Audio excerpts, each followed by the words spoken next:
Hello student, हम previous year question paper discuss कर रहे हैं। आज की क्लास में हम 1/4/2018 का क्वेश्चन पेपर जो western cold field staff nurse का है वो डिस्कस करेंगे। सो प्लीज़ आप हमारी क्लास में बने रहिए। यदि आपने हमारे चैनल को लाइक, सब्सक्राइब और शेयर नहीं किया है तो जाके कर दीजिए। बेल आइकन को दबा के रखिए ताकि आने वाली सभी क्लासेस की नोटिफिकेशन आप लोगों को मिलती रहे। लास्ट क्लास में हम 25 MCQs ऑलरेडी डिस्कस कर चुके हैं। रिमेनिंग MCQs हम आज की क्लास में डिस्कस करेंगे। Now next question is all of the following are organs और लिम्फेटिक सिस्टम एक्सेप्ट। ओके, इनमें से सारे ऑर्गन क्या है, लिम्फेटिक सिस्टम के हैं, किसी एक को छोड़ के। Option A tonsils, option B thymus, option C spleen, option D none of the above.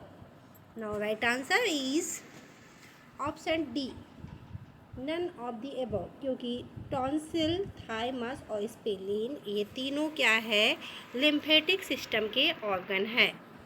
Now next question, spinal anaesthesia is given at the level of.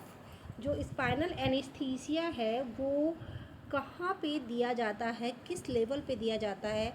आपने जब पढ़ा होगा एनाटॉमी एंड फिजियोलॉजी तो आपने देखा होगा स्पाइनल कॉर्ड में lumbar vertebras होती है, उनमें कहाँ पे क्या है एनेस्थीसिया दिया जाता है, कौन कौन सी लंबर वर्टिब्रा के बीच में एनेस्थीसिया दिया जाता है, तो वो यहाँ पे बताना है। ऑप्शन ए L2 या L4, option B L3 L4, option C L5 L6, option D L1 L2।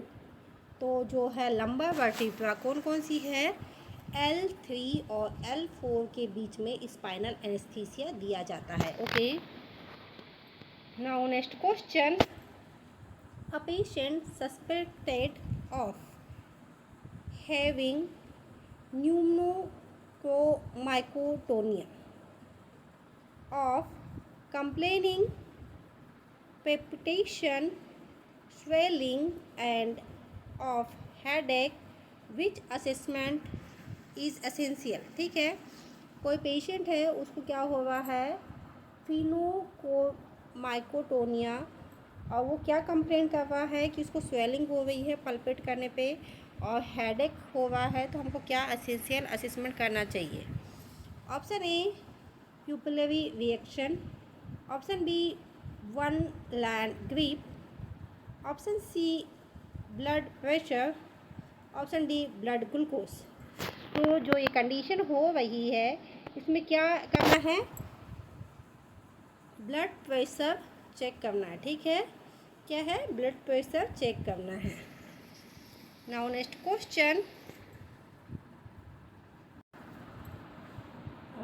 in a patient with multiple the small venal calculi, nurse will instruct the patient।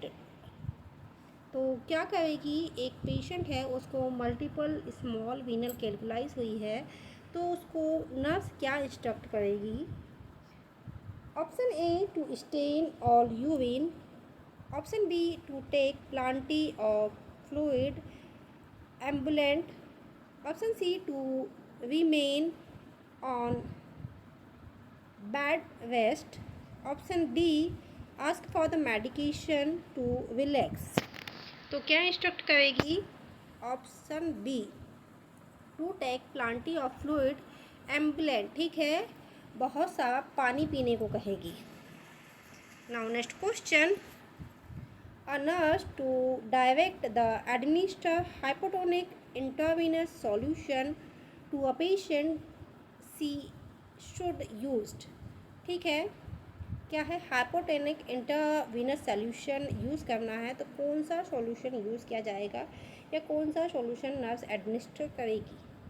Option A 0.45% NaCl, option B 0.9 NaCl, option C 5% dextrose, option D dextrose with normal saline. तो hypotonic intravenous solution हमको insert करना है, administer करना है, तो इनमें से कौन सा सॉल्यूशन है जो हाइपोटोनिक सॉल्यूशन है, तो वो है 0.4% NaCl। ओके, कौन सा है? 0.45% NaCl। देखिए ये और दूसरी को इसमें आया था ये answer.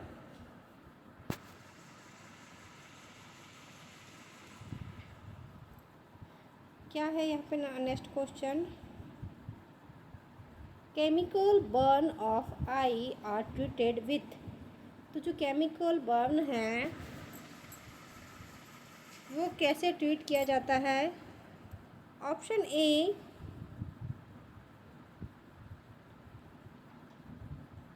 Local anaesthetic antibacterial drop. Option B, hot compression applied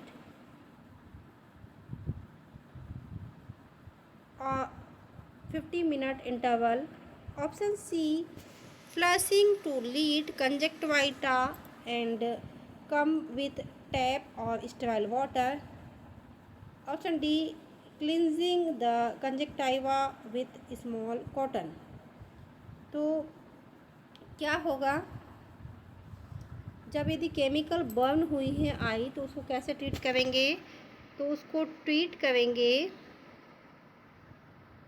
flushing a lead conjunctiva and come with tape और स्टेराइल वाटर। ठीक है, क्या करेंगे? स्टेराइल वाटर से क्लीन करना है। Okay, now next question.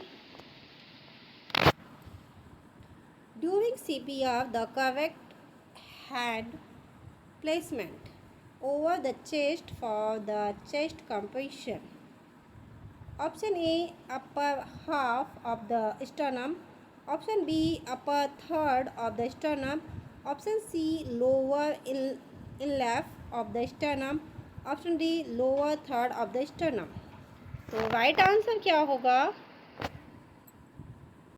Now right answer is lower inlap of the sternum. Okay, option C is the right answer. Now next question. Using rule of 9, percentage of the right lower limb burn is। यदि right lower limb burn हुआ है तो हमको rule of 9 का use करके patient का burn percentage निकालना है। Okay, option A 4.5%, option B 9%, option C 18%, option D 22%। तो राइट लोअर लिम्ब है बर्न तो कितना निकलेगा? 18%। ओके, कितना निकलेगा? 18%। Now next question. Which of these is not investigation of dysphagia. तो इनमें से कौन सा है जो डिस्फेजिया का इन्वेस्टिगेशन नहीं है? Option A, barium swallow. Option B, endoscopy. Option B, endoscopy. Option C, manometry. Option D, colonoscopy. Now right answer is option D, colonoscopy. Okay, क्या इन्वेस्टिगेशन होगा डिस्फेजिया का? तो वो होगा colonoscopy. Okay, now next question. Positive diagnosis of ILIV infection is made on a basis of which criteria? Option A, history of high risk sexual behavior. Option B, positive ELISA and Western blot test. Option C, identification of associated opportunistic infection. Option D, evidence of extreme weight loss and fever. तो कौन सा criteria होगा इसका? Positive ELISA and western blood test. Okay, तो ये जो मुझे ऐसा लग रहा है ना कि ये जो थोड़ी सी प्रिंटिंग मिस्टेक हुई है, ये HIV इन्फेक्शन होना चाहिए। ओके, बिकॉज HIV इन्फेक्शन में ही हम एलाइजा टेस्ट करते हैं। Now next question. A patient is admitted with lacturia, oliguria, hypertension, the most likely diagnosis is, तो क्या है, कोई पेशेंट है एडमिट हुआ है, उसमें क्या हुआ है, यूरिया हुआ है, उसके बाद में क्या हुआ है, ओलिगो यूरिया हुआ है, थर्ड क्या हुआ है, हाइपरटेंशन हुआ है, तो उसकी डायग्नोसिस क्या निकलेगी? Option A nephrotic syndrome, option B nephrotic syndrome, sorry यहाँ पे 2 बार ये प्रिंटिंग मिस्टेक हो गई है, option C glomerulonephritis, option D UTI. Now right answer is option A nephrotic syndrome. Okay. Next question. The best indication for liquid ilic replacement in a patient with hypovolemic shock. Okay यहाँ पे ये liquid है, spelling mistake हो गई है। Option A urine output, option B respiratory rule, option C diastolic blood pressure, option D option D systolic blood pressure. Okay, so right answer is option A patient with hypovolemic shock. Okay, it is the right answer. Now next question. Patient undergoes spinal surgery, the should observe, कोई patient है वो क्या है, spinal surgery हो रही है, तो हमें क्या ऑब्जर्व करना है? Option A observe the bubble movement, option B log roll the patient to prone position, option C assist the patient feet for sensation circulation, option D encourage the patient to drink plenty fluid. Now right answer is option C assist the patient feet for the sensory circulation. तो क्या assist करना है? Sensory circulation को assist करना है। Now next question, the priority nursing assessment in the first hour एलर administration of the patient thrombotic cerebrovascular accident. Okay, कोई patient है थ्रोम्बोटिक सेरेब्रोवैस्कुलर एक्सीडेंट वाला, तो उसमें प्रायोरिटी असिस्मेंट क्या होगा? Option A pupil size and pupillary response, option B cholesterol level, option C ECG, option D bowel sound in. So right answer is, क्या check करेंगे हम उसमें? Pupil size and pupillary sense response. Now next question, the early indicator of hypoxia unconscious patient is, तो जो earlier indication क्या होगा hypoxia के patient में यदि वो अनकॉन्शियस है तो?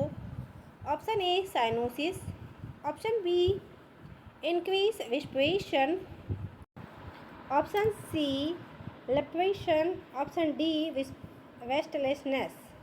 Now right answer is restlessness. Okay, now next question, which of the following aspect by the nurse for a patient with acute angina aortic? Okay, option A diffuse expiratory voice, option B loose productive cough, option C no relief for inhalation, option D fever with chills. Now right answer is option A diffuse expiratory voice. Okay, now next question, which of the following is used as an attendant for organ phosphorus poisoning? Option A atropine, option B adrenaline, option C Avil, option D amiodarone. जो phosphorus poisoning है उसका antidote क्या होगा? तो उसका antidote होगा atropine. Okay, क्या होगा? Atropine. Now next question, ECG change in myocardial infection is. तो जो मायोकार्डियल इन्फेक्शन का जो पेशेंट आता है उसमें ईसीजी क्या चेंज देखने को मिलता है? Option A ST segment circulated, option B wide ORS complex, option C presence of U wave, option D prolonged PR interval. Now right answer is option A, क्या है? ST segment deviation. Now next question, which of the following condition is manifested by increased interocular pressure? Option A cataract, option B conjunctivitis, option B decositis, option D glaucoma. तो increase इंटरऑकुलर pressure किस disease में आपको देखने को मिलता है? तो वो होगा ग्लूकोमा। ओके, काय में? ग्लूकोमा में। आपने पढ़ा है कि जो ग्लूकोमा होती है उसमें क्या होगा? इंक्रीज इंटरऑकुलर प्रेशर आपको देखने को मिलेगा। Now next question, which of the following drug is to be withhold if the patient pulse in less than 60 per minute? तो क्या होगा कि कौन सा, देखिए ये बहुत ही इम्पोर्टेंट क्वेश्चन है और कई बार पूछा जा चुका है। तो क्या है कि यदि पेशेंट की पल्स क्या है? लेस देन 60 होगी, तो कौन सी ड्रग है उसको होल्ड पे रखेंगे? Option A digoxin, option B dopamine, option C dobutamine, option D phenytoin. Now right answer is option A digoxin. Digoxin का क्या है कि यदि आप ये चल रही है किसी पेशेंट को और यदि उसका पल्स क्या होगा? लेस देन 60 हो जाएगा, तो हम तुरंत ही डिजॉक्सिन को स्टॉप कर देंगे। ओके, ये क्वेश्चन बहुत बार पूछा जा चुका है। Now next question, a patient with myocardial infection is receive IVGTN, which of the following should be assessed frequently? तो कोई पेशेंट है मायोकार्डियल इन्फेक्शन का, वो क्या रिसीव कर रहा है? GTN। तो फ्रिक्वेंटली उसको क्या असिस्ट करना है? Option A blood pressure, option B blood glucose, option C बाउंड sound, option D urine output. Now right answer is blood pressure. Okay, क्या चेक करना है बार बार? Blood pressure. Now next question, which of the following actions should be nurse take first when care of the patient with cardiac arrest? कोई patient है cardiac arrest वाला, तो first action क्या लेगी ये नर्स? Option A initiate cardiac monitoring, option B provide intravenous taxis, option B establish and open airway, option D open pulse oximeter reading. तो क्या करेगी एक नर्स? Now right answer is option C established open airway. Okay, now next question, patient blood sugar is 40 mg/dl, immediately management is to administered. तो कोई patient है उसका जो ब्लड शुगर लेवल कितना है? 40 mg/dl है, तो इसको मैनेज करने के लिए तुरंत क्या किया जाएगा? Option A 5% dextrose, option B 5% 50% dextrose, option C 10 unit of human insulin, option D normal saline.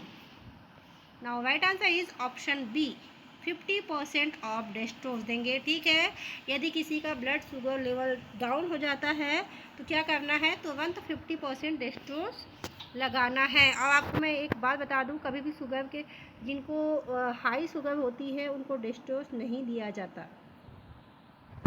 Now next question, while doing ECG V2 electrode is placed in a, ठीक है, तो ये जो कहाँ पे प्लेस करेंगे? Option A intercostal space just to the right of the third sternum, Option B, fourth intercostal space just to the left of sternum. Option C, fifth intercostal space in mind clavicular vision. Option D, 294 intercostal space just to the left of the 5 sternum. So right answer is option B, fourth intercostal space just to the left sternum. Okay. Now next question.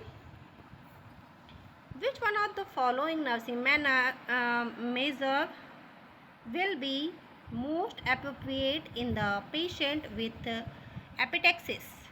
यदि कोई patient एपिटेक्सिस का है तो उसमें क्या करेंगे हम, nursing measurement क्या करेंगे? Option A, tilt the patient head back.